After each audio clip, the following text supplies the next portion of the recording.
Hello दोस्तों, मेरा नाम जाहिद हमीद है। आज के वीडियो में हम बात करेंगे combination cough and cold medicine पे, जिसमें होता है जैसे कि डेक्स्ट्रोमेथार्फेन होता है, फेनाइलिफ्रीन होता है या क्लोरफेनारामीन। इनके साथ जैसे डेक्स्ट्रोमेथार्फेन के साथ होता है हाइड्रोब्रोमाइड या फेनाइलिफ्रीन के साथ होता है हाइड्रोक्लोराइड या क्लोरफेनारामीन के साथ होता है मेलेट। ये जो होते हैं ये इन ड्रग्स के साल्ट फार्म होते हैं, लेकिन इनमें जो ड्रग होता है वो होता है डेक्स्ट्रोमेथार्फेन, फेनाइलिफ्रीन और क्लोरफेनारामीन।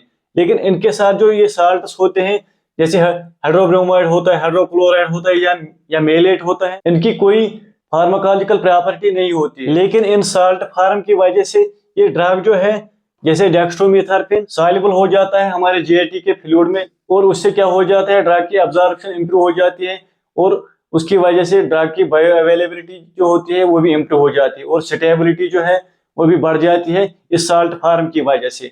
तो हाइड्रोब्रोमाइड, हाइड्रोक्लोराइड या मेलेट जो होता है ये ड्रग नहीं होते हैं, इनकी कोई फार्माकोलॉजिकल प्रॉपर्टी नहीं होती है। ये साल्ट्स होते हैं इन ड्रग्स के साथ ताकि इनकी स्टेबिलिटी बढ़ जाए। अब ये combination cough and cold remedy जो होती है इनके ब्रांड्स होते हैं जैसे एस्कोरिल डी प्लस होता है या एलेक्स सिरप होता है। इनमें डेक्स्ट्रोमेथार्फेन होता है 10 mg, फेनाइलिफ्रीन होता है 5 mg और क्लोरफेनारामीन होता है 2 mg और 5 ml। और एस्थाकाइन डीएक्स आता है मार्केट में, उसमें डेक्स्ट्रोमेथार्फेन होता है 15 mg, फेनाइलिफ्रीन होता है 5 mg और क्लोरफेनारामीन 2 mg होता है पर 5 ml में। अब हम पहले डेक्स्ट्रोमेथार्फेन देखेंगे। डेक्स्ट्रोमेथार्फेन जो होता है ये कफ सप्रेसेंट होता है या जिसको एंटाटासिव भी कहते हैं। ये हमारे ब्रेन के कफ सेंटर्स पे काम करता है जो कि हमारे मेडुला में होते हैं और उसकी वजह से जो है कफिंग डिक्रीज हो जाती है। और ये यूज होता है ड्राई इरिटेटिंग कफ में या जिसको कहते हैं नॉन प्रोडक्टिव कफ। फेनाइलिफ्रीन जो होता है ये नेजल डिकंजेस्टेंट होता है जो कि श्रिंक करता है स्वोलन ब्लड वेसल्स हमारे नोज के अंदर और उससे रिलीफ मिल जाता है ब्लॉक्ड नोज से या स्टफी नोज जो कि हो जाता है कोल्ड से या एलर्जी से या अदर साइनस इशू से। क्लोरफेनारामीन जो होता है ये फर्स्ट जनरेशन एंटीहिस्टामिन होता है जो कि यूज होता है रिलीव एलर्जिक सिम्टम्स जैसे कि एलर्जिक राइनाइटिस या जिसको कहते हैं hay fever and common cold जैसे कि नीजिंग, रनी नोज या इची वाटरी आइज।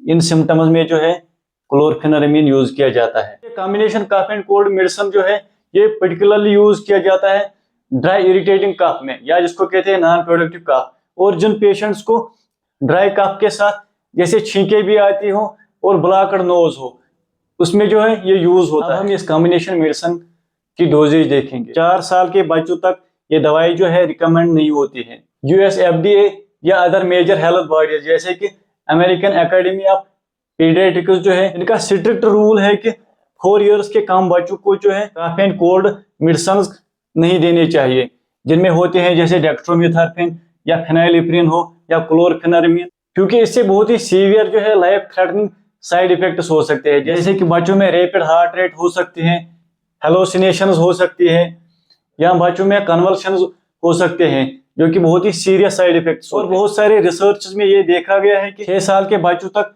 ये कफ एंड कोल्ड मेडिसिन जो है ये काम ही नहीं करते हैं। जैसे कि हमने कुछ दिन पहले देखा कि मध्य प्रदेश में 19 बच्चों की डेथ हो गई कफ सिरप की वजह से और उनमें जो है टॉक्सिक केमिकल पाया गया जो कि है डाइएथिलीन ग्लाइकॉल, बहुत ही डेंजरस केमिकल होता है। इन बच्चों की जो एज थी 1 to 6 ईयर्स और इन बच्चों में से देखा गया है कि 2 बच्चों में डेथ हुई डेक्स्ट्रोमेथार्फेन की वजह से। तो हमें 4 साल के बच्चों तक ये कफ एंड कोल्ड मेडिसिन नहीं देने चाहिए। हम इसकी डोजेज पे वापस आते हैं।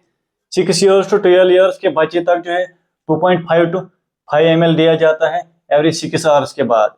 12 साल या उससे ज्यादा के पेशेंट्स को दिया जाता है 5 ml to 10 ml every 6 hours के बाद। प्रिकॉशंस देखेंगे। यूज विद कॉशन इन जैसे कि जिन पेशेंट को हाई बीपी होता है इनको पहले डॉक्टर की सलाह लेनी चाहिए या जिनको हार्ट डिजीज हो और इसके दौरान जो है अल्कोहल भी अवॉइड करना चाहिए क्योंकि उससे जो है सिलेशन या डिजीनेस इंक्रीज हो जाती है। और अस्थमा में भी जो है ये कॉम्बिनेशन मेडिसिन जो है यूज नहीं करना चाहिए क्योंकि इस कॉम्बिनेशन में क्लोरफेनारामीन जो होता है इसकी एंटीकोलिनर्जिक प्रॉपर्टी होती है।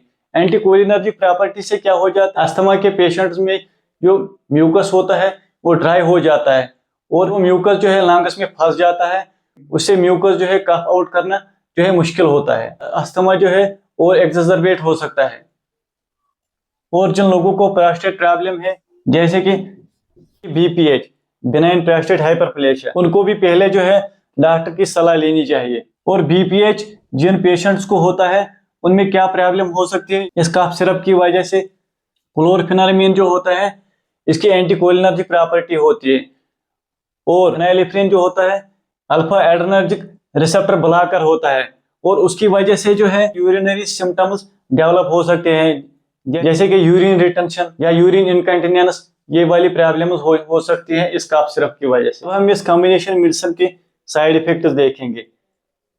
ड्राउजीनेस हो सकती है, इससे डिजीनेस हो सकती है जो कि हो जाते हैं जैसे डेक्स्ट्रोमेथार्फिन से और क्लोरफेनरमिन से। ड्राई माउथ हो सकते हैं इस दवाई से जो कि हो जाता है क्लोरफेनरमिन की एंटीकोलिनर्जिक प्रॉपर्टी से, और स्टमक अपसेट हो सकता है। और रेयरली इस दवाई से जो है किसी किसी पेशेंट को रेस्टलेसनेस हो सकती है या हार्ट रेट इंक्रीज हो सकती है। तो आज के वीडियो में इतना ही, नेक्स्ट टॉपिक के साथ मिलते हैं।